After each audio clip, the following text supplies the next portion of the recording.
Come here for a moment. Just here, just now, just this.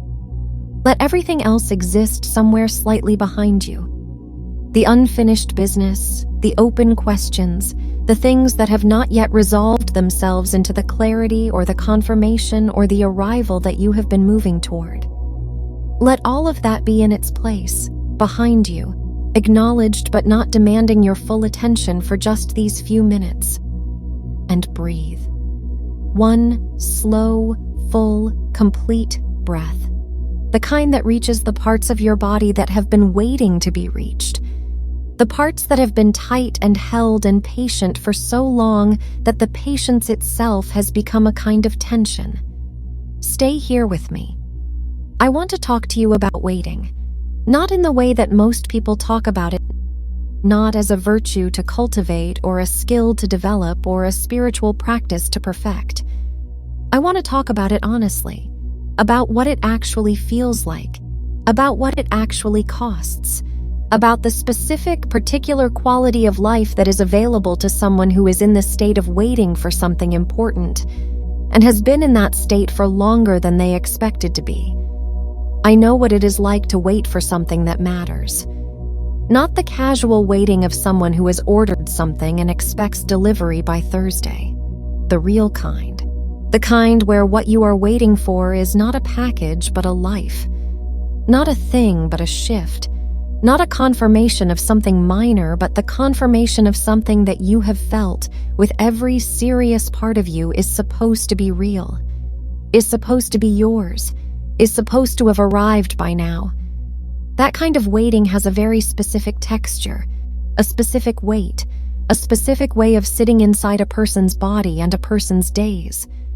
It is there in the morning, in the few seconds before you are fully awake, in the brief moment of neutral where consciousness has returned, but the full contents of your situation have not yet loaded. And then they load, and you feel it. The particular mixture of hope and uncertainty and the low, almost imperceptible ache of something that has not yet arrived. That is there every morning. It has been there every morning for longer than you may want to count. It is there in the good days, too. The days when things are moving, when there is momentum, when the evidence is cooperating and the feeling is strong, and the gap between here and there seems narrower than it sometimes does. Even on those days, there is a part of you that is watching, monitoring, aware of the waiting even when the waiting is not in the foreground, because the waiting has become the background. It has become the environment in which you are living, the context of everything. And it is there in the harder days.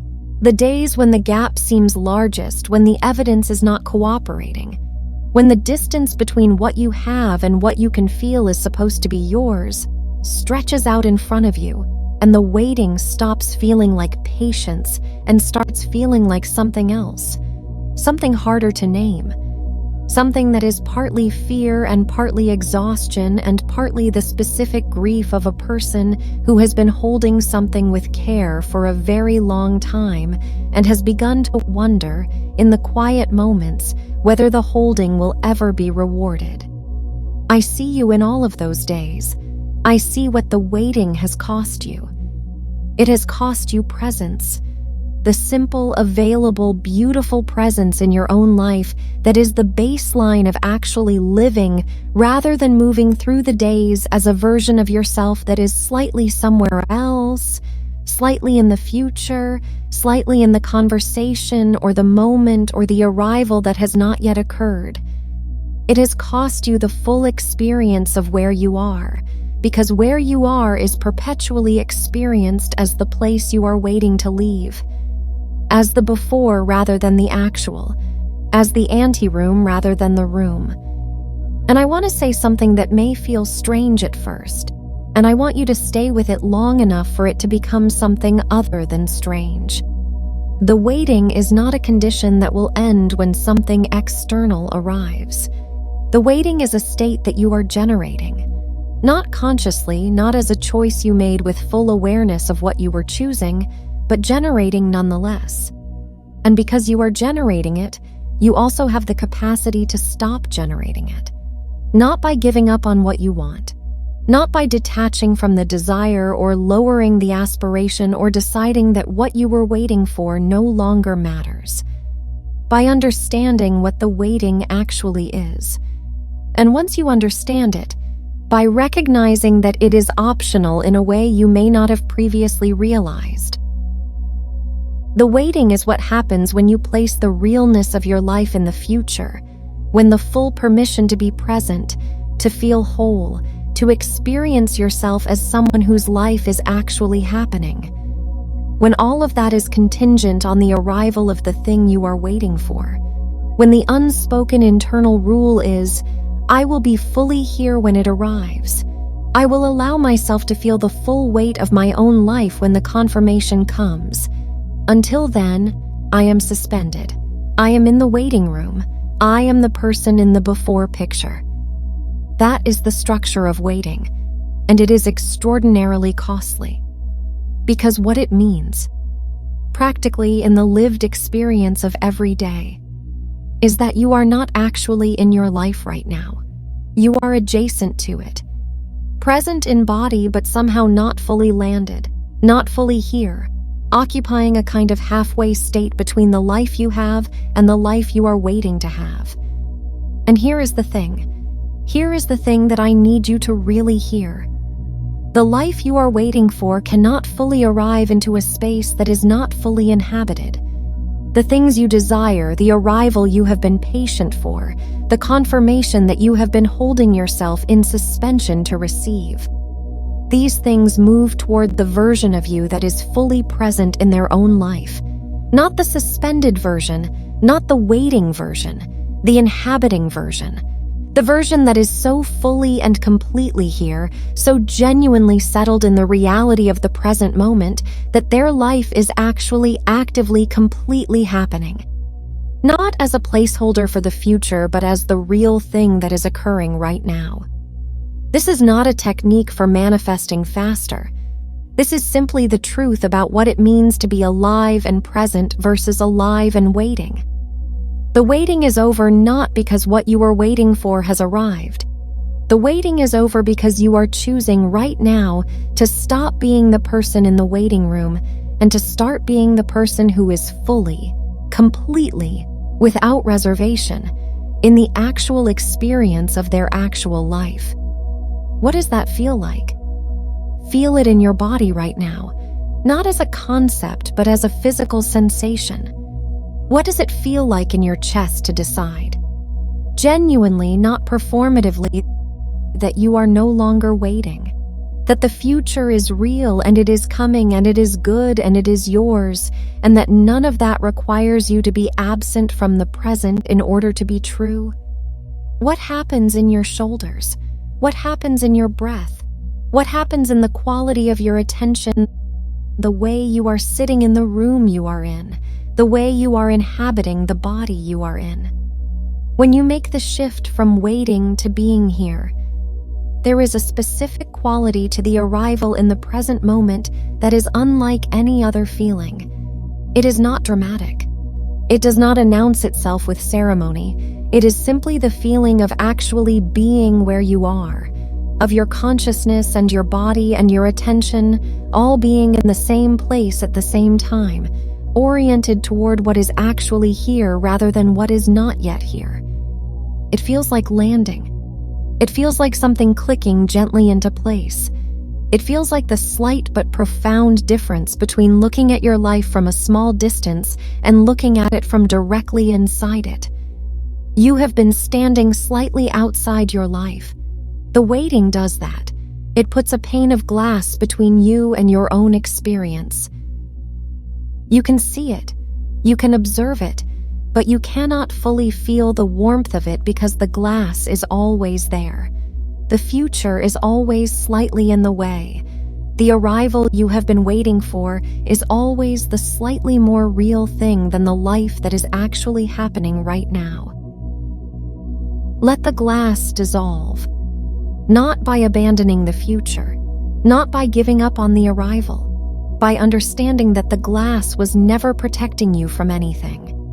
It was only separating you from the full experience of something that is already real and already happening and already, in ways you may not be fully allowing yourself to notice, absolutely extraordinary. Your life. Right now, in its current form, with everything that is still in process and everything that has not yet confirmed itself and everything that is still becoming, your life right now is real. It is not the waiting room version of a real life. It is the actual version, the only version, the version that is happening. And it deserves your full presence, not your presence minus the part that is suspended in the future, your full presence, all of you here, now in this.